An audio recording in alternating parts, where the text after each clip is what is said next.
What's up, guys? Welcome to Daily Dose of Reddit. This is your host, Zach, and today's subreddit is r/IDoWorkHereLady. This story's called I Work Here. Yeah, on breaking and entering. Not a native speaker, so be warned. There might be some weird grammar below this line. Happened to me a few years back. I worked as a junior facility manager at one of the office and conference buildings of our church. I often ran late shifts preparing for the next day. Moving a couple hundred chairs is best done after regular office hours, closing down lights, windows, etc., and then secure the building for the night. Since I was just in facility management and at late shifts nobody was there anyway, I usually just wore some black army clothes to work since they are comfortable and robust, as well as some army boots, again comfy and robust, and an old field cap. You won't believe the kind of dirt you'll find atop some office cabinets and ceiling lamps. There were multiple entries I had to close down at night, and take care nobody was left in the building. Finally, I'd make my last round around the building, testing if every door was really locked, since sometimes the locking mechanism wouldn't snap properly. Unfortunately, the building was at the city center between the town hall and a police station, so it was just a matter of time before I got to know some of my city's finest. So two officers are leaving their car when they see some guy in old army clothes pulling vigorously at the doors of the office across the street and feel like investigating. Good evening. Might I ask what we're doing here? A bit annoyed. My job? And I'd like to be gone in about 5 minutes, so yeah, after an exhausting day, I just wanted to get home and didn't feel like being delayed by anyone. Also, Europe, so I don't have to worry about the cops using excessive force or being a bit rash to them. Of course, in hindsight, this was not the best possible answer. Well, we'd appreciate it if you'd refrain from doing your work in front of our police station. Me, very much missing what the police officer's getting at, thinking this is to be some kind of harassment, whilst pulling again at the door, which indeed opens. Well, I'm sorry to hear that. I'll be away as soon as I've taken care of this. At that moment, I reached for my pocket to get the keys and found myself harshly interrupted. Hands where I can see them! Step away from the door! I freeze in midair, finally realizing the situation. Now I get it. Sorry, I do work here. Seems like my looks weren't too convincing. I don't think so. Are you daft? We are literally standing right beside you. A sheer audacity. At least we just have to cross the street, he says while grabbing my arm and shaking his head. No, sir, I can't. I do indeed work here and gotta— Yeah, your work looks quite like breaking and entering. So if you just come with us. By now, I was annoyed, pissed, and rather desperate. It was past my shift and I couldn't leave with two open doors. The last one I would lock on my way out. And this late, they might just keep me overnight at the station and check out my testimonial the next morning. So you're about to just leave this door unlocked and open for everyone else to walk in? Officer 1 to 2, raising an eyebrow. That's right. Would you just go around the main entrance and call their facility management? Officer 2 walks away, and sure, about a minute later, my work phone starts ringing. Take your phone slowly and turn it off. By then, Officer 2 returns, cell phone on his ear, trying to reach anyone, as I take mine and end the call. Hung up. I'll try again. Some seconds later, my cell phone starts ringing again. Might I? Officer 1, totally oblivious, just gives me an annoyed nod. He is clearly too occupied by his colleague trying to get someone on the line, so we finally could leave, and doesn't put one and one together. Accepting the call. Good evening, officer. Might I finally lock the damn door as I was about to do before you interrupted me? They were rather friendly after that, and even asked me if I'd like a ride home, since the whole thing delayed me past the last metro train. In the end, they were quite nice guys, and as annoyed as I was, for they themselves were just about to turn in when they spotted me. We had a good laugh afterwards. That is such a cool story. Man, I wish they became lifelong friends, and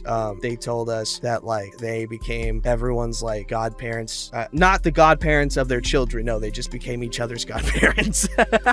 Alright, this story's called I Work Security!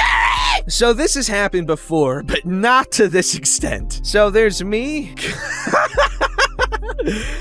Oh my, I almost messed up there. Cooter Karen. A Cooter Karen. Little kid. Big kid. Josh. Or Joanne. I'ma cover both bases. I worked in a haunted corn maze this year. Basically, we dress up and scare anyone who walks through it. It was all Brovid safe and approved. All workers have to wear a mask, obviously, and dress up as something scary. I was dressed up as a little dead girl, but I got called a doll.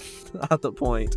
It was one of our slow nights, Wednesday or Thursday, and it was like the last 30 minutes. Now, I was tired, hungry, sweaty, and dirty as hell as I crawled on the ground and just wanted to go home. I heard someone walking towards my area, and I hid like I normally did. Now, mind you, no one is supposed to hide in the corn, pick up the corn, and especially not throw the corn. Only the workers are allowed to hide. We aren't even allowed to walk through the corn to get out. We have to follow the paths. So I hid in the corn, and I heard the corn being ripped from a stalk. You know the sound after hearing it constantly from kids and other workers taking the low-hanging ones off. I immediately stepped out, ready to blunt with the person, and see a woman with 4 kids. The youngest was probably 5, and the oldest was probably 16, 17, something like that. You can't touch the corn. Whatever you have, put down and continue on the path. If you're, "Don't tell my child what to do, little girl. Sorry, we didn't know." He proceeds to remove corn from little kid's hands. "Don't listen to her. She's just a stupid kid. I'm taking this home to cook." She proceeds to stuff corn into purse and starts walking over, dragging one of the other kids with her. "Ma'am, first off, you can't take corn from the maze. And second off, it's not gonna taste. If you don't get out of my face, I will call the cops on you for harassing me and my children." Okay, don't worry, I got the nasal spray.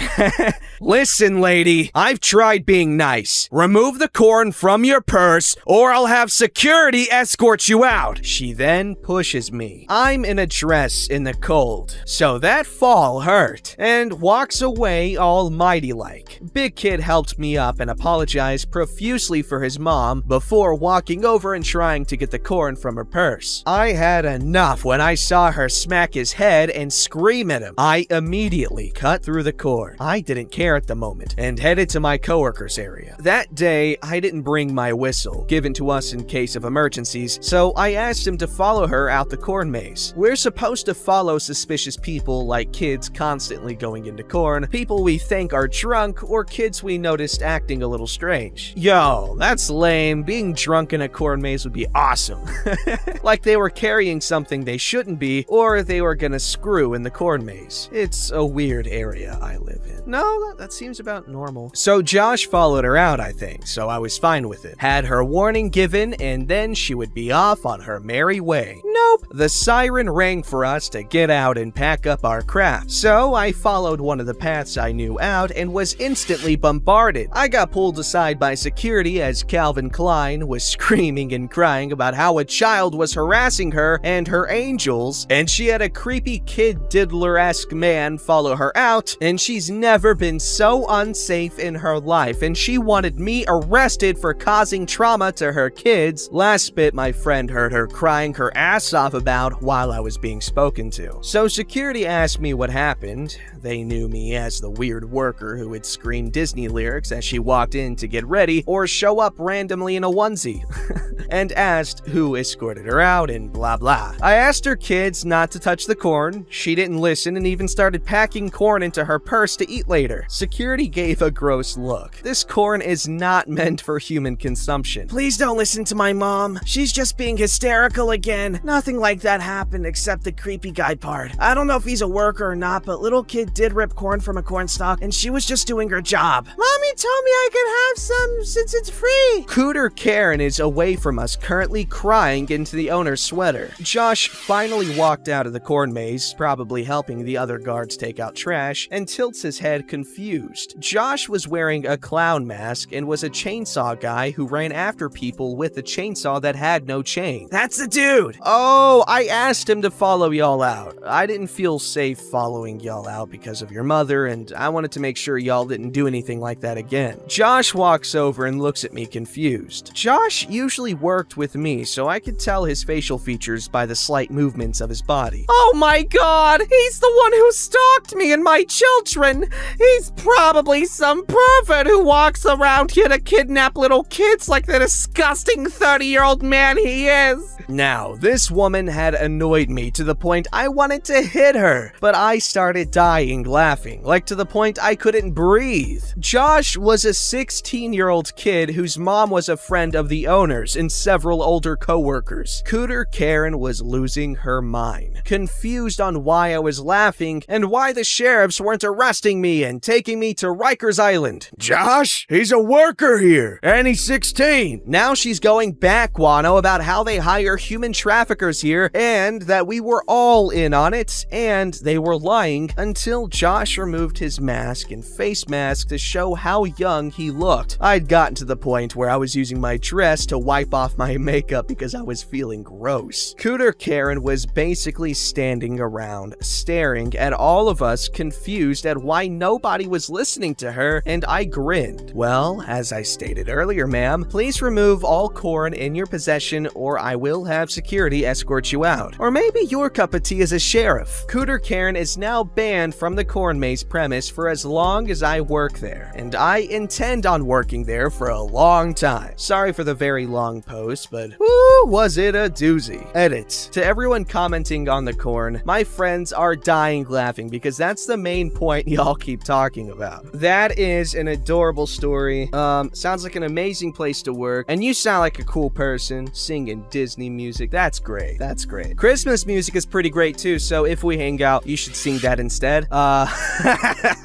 Anyway, it sounds like that woman didn't know where she was or what was going on and was surprised at everything. This story's called, You selling crack? Sir, I work here. This happened fairly recently. Me and my colleagues got a good laugh out of it. I'm on mobile, so sorry for any spelling mistakes. Cast. Me? Elevator guy. Girlfriend. I just started a new job in a hotel and I absolutely love it. I walked in the other day and was waiting for the lift. There were two other people there, elevator guy and girlfriend. The elevator comes down and I was gonna wait for the next one because of the whole Brovid thing. Do you want to come in the lift too? Okay, if you're sure. I get on and elevator guy is on the phone with his mate. Dude, this rock chick just got on the lift. She got patches on her jacket and a neck tattoo. What's the tattoo? I show her and they both seem pretty impressed. Still on the phone. Mate, this girl is like proper rock chic, covered in tattoos. Yeah, I'm gonna ask her. He drops his phone slightly to look at me. Hey, you got any crack or heroin? No, sorry, mate. All I got is tramadol. I take it for my sciatica.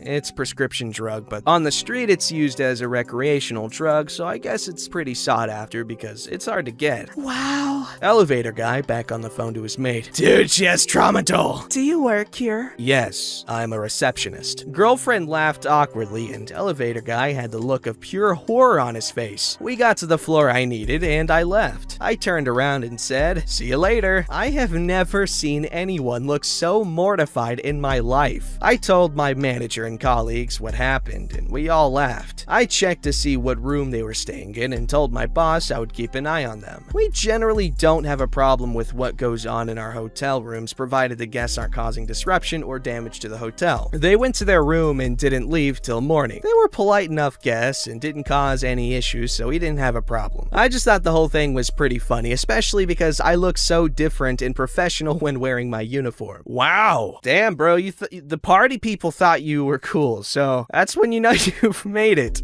Or when you've hit rock bottom, depending on your perspective.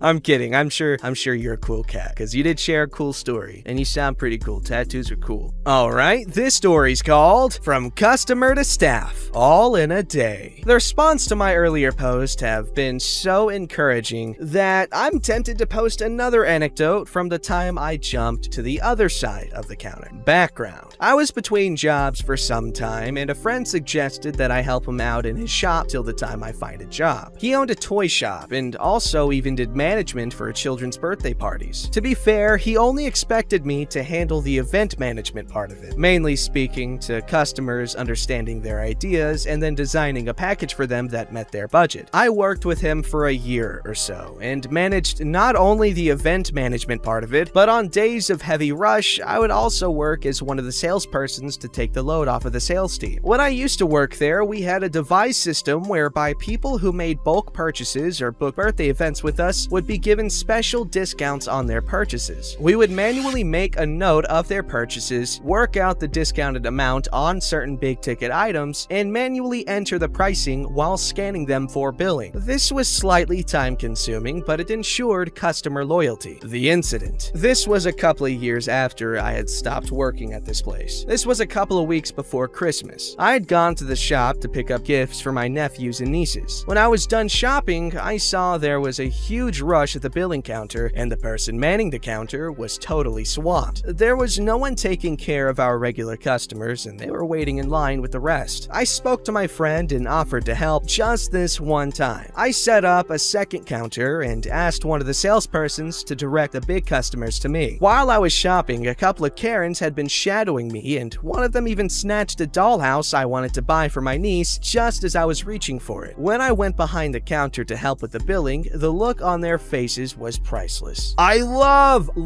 not working somewhere or anything like that, but just like knowing the owner of a place and just being able to casually walk behind the counter, go to the employees only areas, because that's how you feel badass. Going places where other people aren't allowed, unless it's racism. Don't forget to like, subscribe, and hit that bell to never miss an episode.